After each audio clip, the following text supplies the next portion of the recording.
Assalamualaikum warahmatullahi wabarakatuh. Selamat pagi, salam, Om Swastiastu, Namo Buddhaya, salam kebajikan. Terima kasih yang saya hormati, saya banggakan seluruh awak media yang hadir pada pagi hari ini dalam rangka kami melakukan konversi pers terkait dengan pemberitaan dugaan malpraktik. Maka dan ini perlu kami sampaikan dan tegaskan kepada seluruh awak media bahwa apa yang dilakukan oleh tenaga medis dan kesehatan kami sudah sesuai dengan prosedur yang berlaku. Dan sebelum dilakukan tindakan oleh dokter kami, tentunya sudah dilakukan komunikasi dan edukasi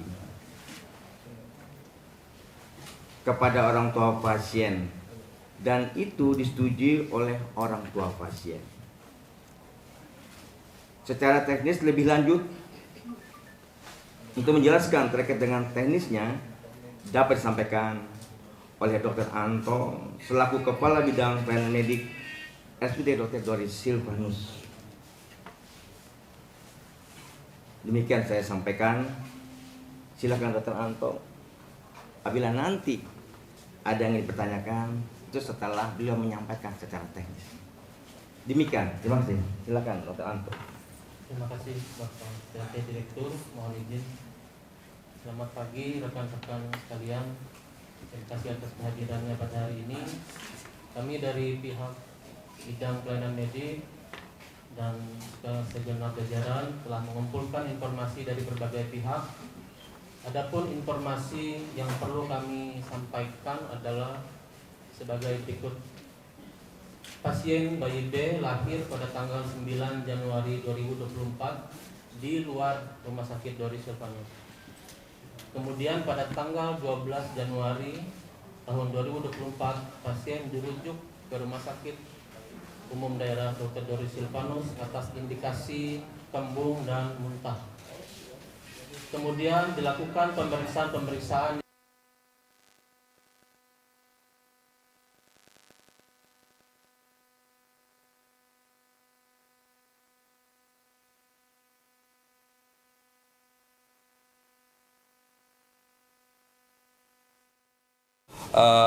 mohon izin, perkenalkan saya Yundi, redaktur dari kaltengnews.co.id. Nah, mungkin menjadi pertanyaan saya terkait dalam hal historis ini mungkin perlu dipertegas, Pak. Pertama, bayi tersebut lahir, kemudian kondisinya saat masuk dirujuk ke Doris seperti apa, kemudian penanganan awal di Doris seperti apa. Kemudian yang menjadi hal yang penting lagi itu kan informasinya ada tindakan operasi, Pak ya, pemotongan usus. Dalam artian kita mungkin orang awam, apakah seorang balita atau bayi baru melahirkan bisa dilakukan tindakan? Dalam artian saya secara awam menilai bahwa itu adalah tindakan medis sifatnya besar ya. Apakah bisa dilakukan itu? Kemudian kriteria untuk masuk NICU ya, itu seperti apa, kondisi pasiennya seperti apa, bisa atau enggak masuk itu bagaimana. Dan yang terakhir yang tidak kalah penting, mungkin ini untuk beberapa kali menjadi persoalan yang diadukan, Pak ya, dalam artian mencuat di publik adalah adanya dugaan. Kita masih sifatnya dugaan. Kita juga sering melakukan klarifikasi juga dari pihak kawan-kawan manajemen dari rumah sakit. Nah, hanya saja kita perlu, dalam artian kita secara subjektif dan independensi kita adalah untuk penilaian, Pak. Kita tidak tahu, Pak, dalam artian mungkin dari pihak rumah sakit, oke, kita bisa menerima bahwa itu sadar sesuai dengan standar operasi. Tetapi untuk seandainya ada nggak lembaga yang melakukan pengawasan terhadap kinerja medis, khususnya di Kalteng, seperti apa dan bagaimana, ini juga sebagai edukasi kepada masyarakat, Pak. Dalam artian kita tidak mau ada hal-hal yang seperti ini lagi. Ini juga sekaligus untuk dalam rangka mengoptimalisasi layanan dari rumah sakit itu sendiri. Terima kasih. Dirujuk 3 hari setelah lahir di rumah sakit Doris dalam dalam keadaan kembung dan muntah. Nah, dari luar rumah sakit Doris kemudian dirujuk untuk mendapatkan penanganan lebih lanjut. Kita lakukan pemeriksaan berupa ronsen, berupa pemeriksaan darah dan lain-lain. Nah, baru terjadi penurunan, maksud saya semakin kembung. Lalu setelah terjadi semakin kembung dan mengarah pada kegawatan, ini juga nanti berhubungan dengan pertanyaan yang berikutnya. Lalu untuk melakukan tindakan life saving diputuskan oleh dokter yang menangani untuk perlu dilakukan tindakan pembedahan. Kemudian untuk kriteria masuk NICU bisa saya sebutkan. Yang pertama adalah bayi dengan berat badan lahir amat sangat rendah. Jadi berat badan lahir amat sangat rendah itu adalah kurang dari 1000 gram.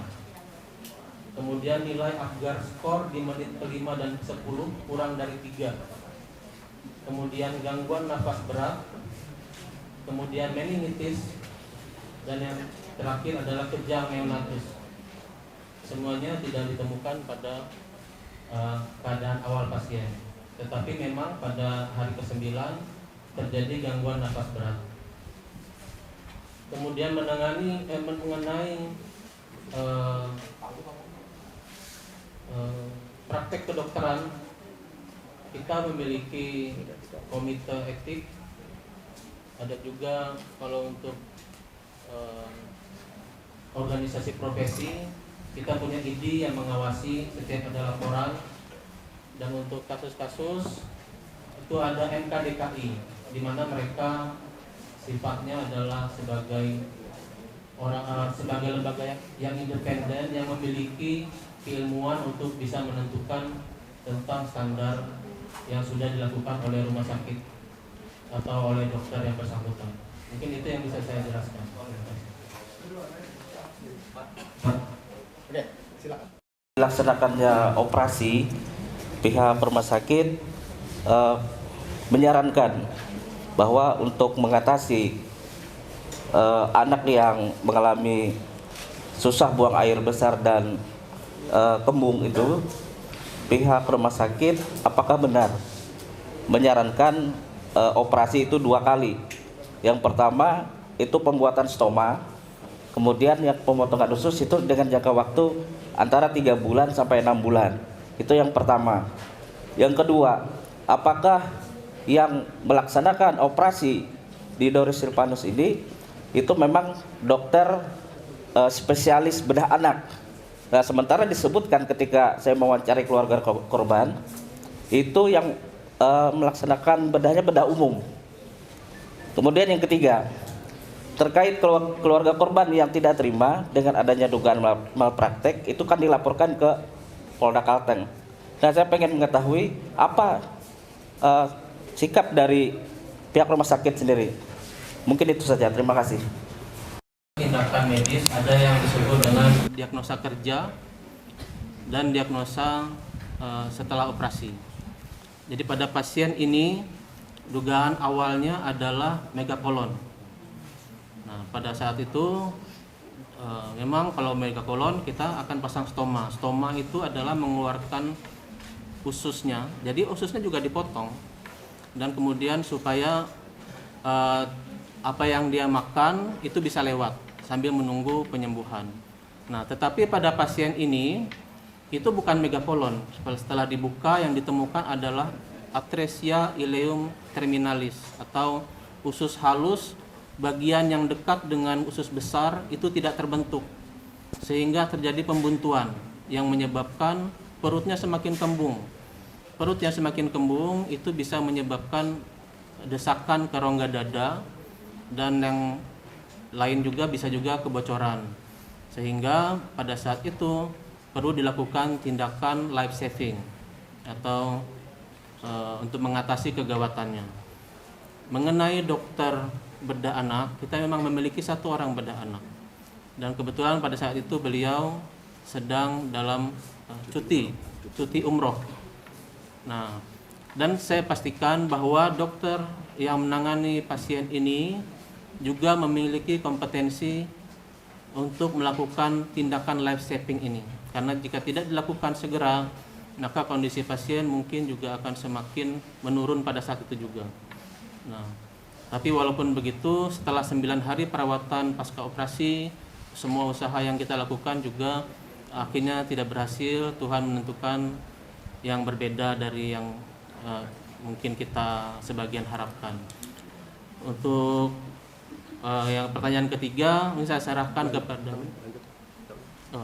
Baik, untuk laporan ke Polda Kalteng, kita sudah memberikan keterangan, sudah diberi surat pemanggilan petugas-petugas kita kurang lebih 10 orang, ada 10 orang, dan kita sudah memberikan pernyataan, memberikan keterangan sejelas-jelasnya sesuai dengan yang terjadi, dan kami harapkan mudah-mudahan bisa jelas apa yang sebenarnya memang terjadi pada kasus ini.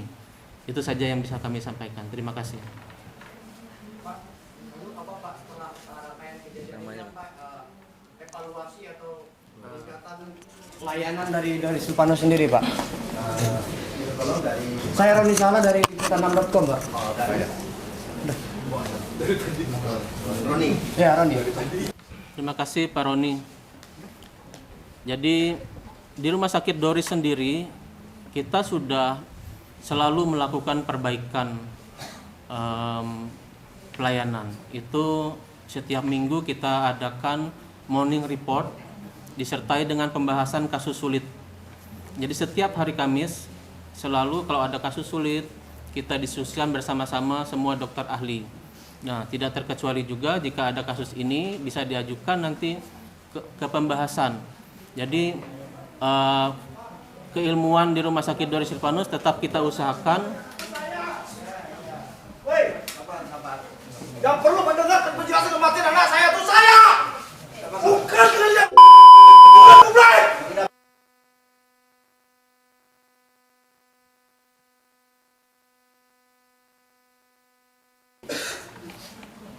Izin Pak Adi bertanya dari Silahkan langsung ke beliau. saya Perdi dari media Maharati News Pak. Ini melanjutkan dari keluh kesah dari seorang bapak Pak.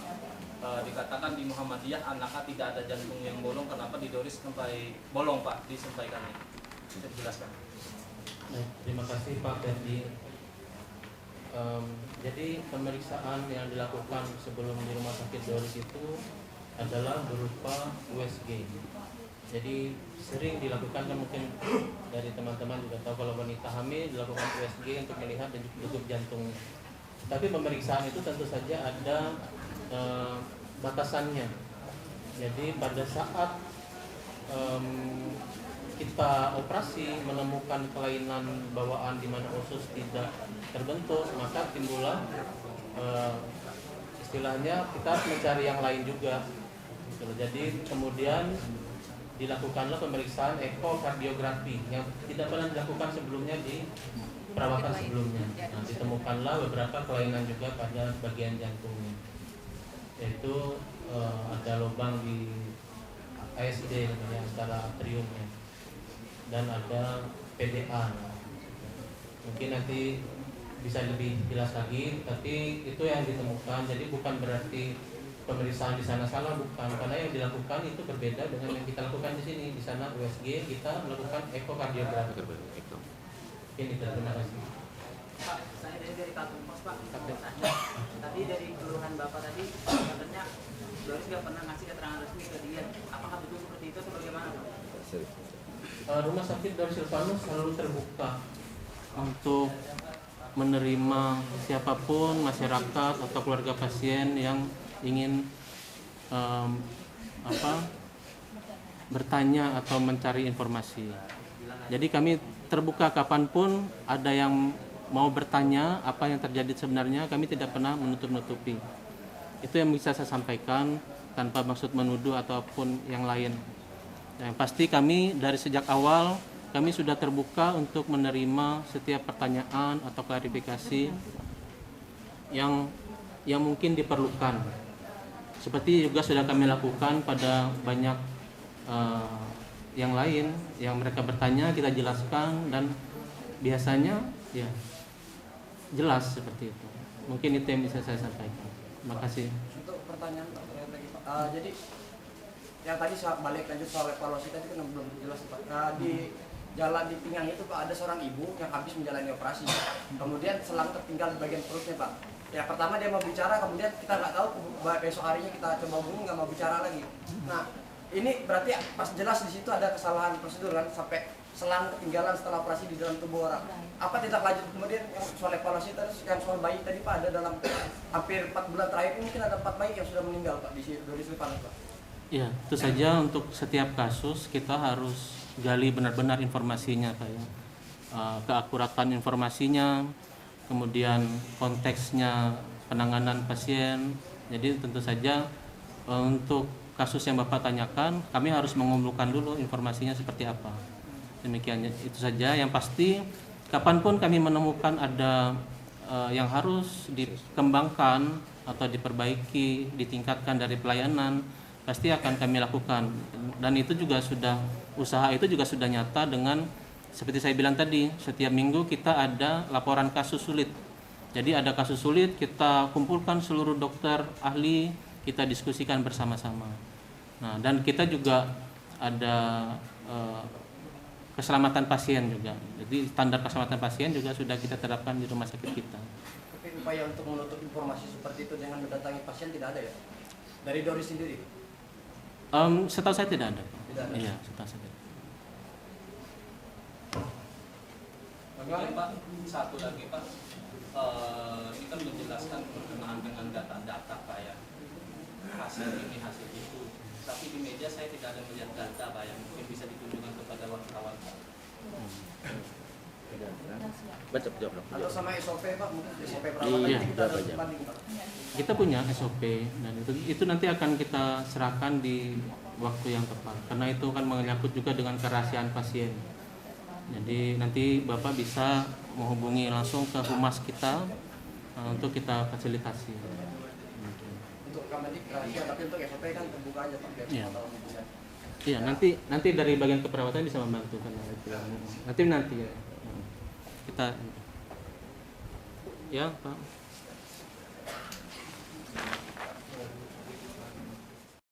Dan balita ya Pak yang termasuk yang penanganan khusus garis bawah adalah yang meninggal.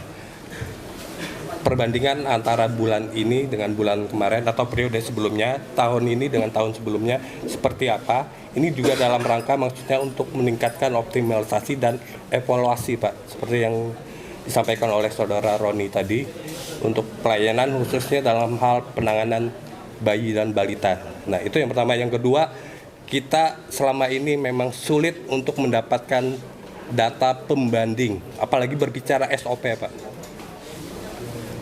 Kita tidak tahu, dalam artian sekalipun kita sebagai seorang media tidak tahu proses SOP yang benar itu seperti apa dan bagaimana. Akhirnya kita hanya mohon izin, kita menjalankan fungsi pers hanya menyampaikan dari versi rumah sakit, tetapi tidak ada dari pembanding lainnya. Bagaimana kita, itu pertanggungjawaban kita menyampaikan ke publik juga Pak, sebagai dalam artian tolak ukur acuan kita untuk menyampaikan hal yang benar kepada masyarakat. Nah, kira-kira kita bisa mendapat akses itu dari mana Pak, terkait berbicara SOP? Mengenai SOP kan ada banyak sekali Pak, ada ratusan dan jadi ya tetap kita perkembangkan dan memang juga harus diperbaharui selalu. Kemudian mengenai angka bayi yang meninggal, perlu saya ingatkan bahwa Rumah Sakit Doris Silvanus itu rumah sakit rujukan. Jadi memang kita banyak menerima dan tidak boleh menolak jika ada pasien yang dirujuk ke Rumah Sakit Doris Silvanus, apapun kondisinya. Sehingga tentu saja kalau kita bandingkan dengan rumah sakit di kabupaten misalnya yang mereka bisa merujuk ke Doris, itu mungkin kita nanti harus cek itu angkanya, mungkin bisa terjadi seperti yang Bapak katakan tadi.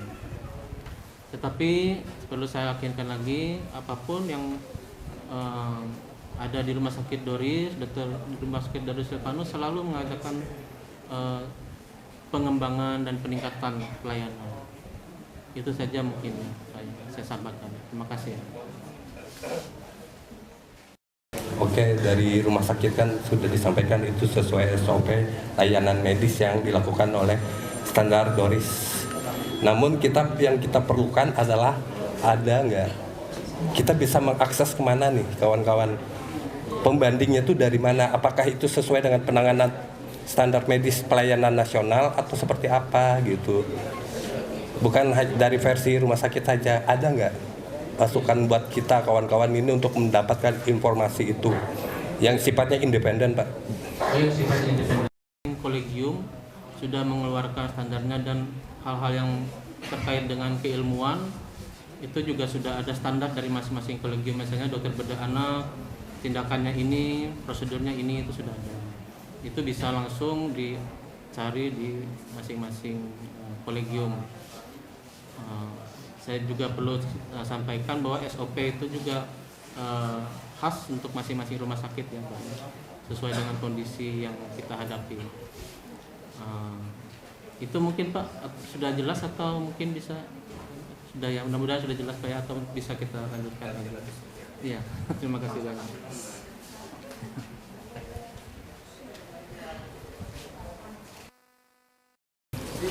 Garis lurusnya Pak ya, dengan insiden kejadian yang baru tadi dan apa yang Bapak jelaskan sedari awal bahwa dalam penanganan operasi itu ada yang namanya persetujuan Pak ya. Tadi juga disampaikan ada minta persetujuan dari orang tua si pasien.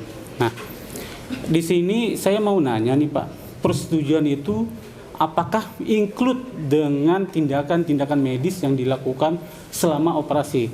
Contoh kayak tadi kan adanya pemotongan, saving segala macam kan. Nah, secara medisnya lah katakan demikian. Nah, itu include atau ketika ada tindakan-tindakan medis itu dikonsultasikan lagi sama pihak orang tua, Pak. Mengingat orang tua selalu mengatakan bahwa tidak ada konsultasi, tidak ada pemberitahuan sebelumnya, bahkan tidak ada penjelasan. Nah, ini kan menjadi bingung, Pak. Jangan sampai kebingungan publik ini nggak bisa kita cover gitu loh Pak. Nah, bahkan ketika misalkan tadi ada Bapak pernah juga waktu pertemuan sebelumnya menjelaskan bahwa ini adalah risiko medis gitu ya. Nah, oke, kita bisa memaklumi itu, kita bisa menanggapi itu. Cuma dengan insiden yang saat ini terjadi, apakah ini mungkin Pak bahwa pihak orang tua itu tidak mendapatkan penjelasan Pak? Mengingat tadi sedari awal Bapak menyampaikan bahwa ketika operasi sudah ada persetujuan. Itu aja sih Pak, biar sinkron. Memang akan dilakukan operasi megakolon ya.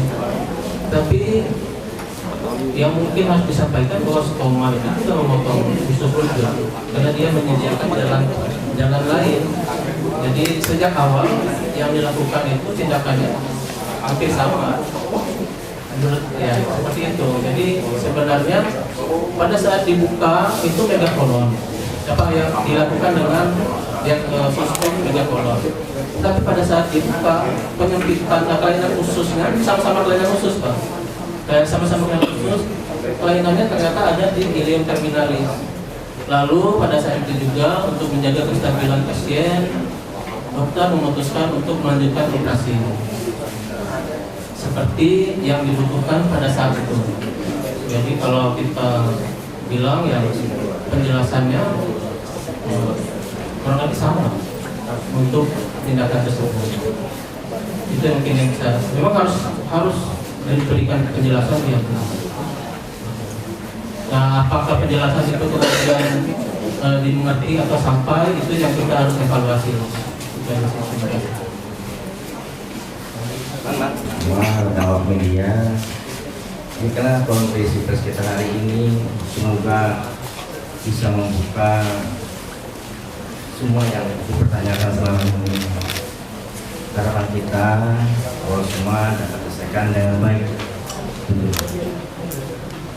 Jadi apabila nanti ada perkembangan, kan kita kabarkan. Terima kasih telah bersaksi hari ini. Semoga bulan suci Ramadan penuh keberkahan dari Allah Subhanahu wa taala. Demikian dari saya. konferensi pers hari ini kita tutup. Assalamualaikum warahmatullahi wabarakatuh. Waalaikumsalam.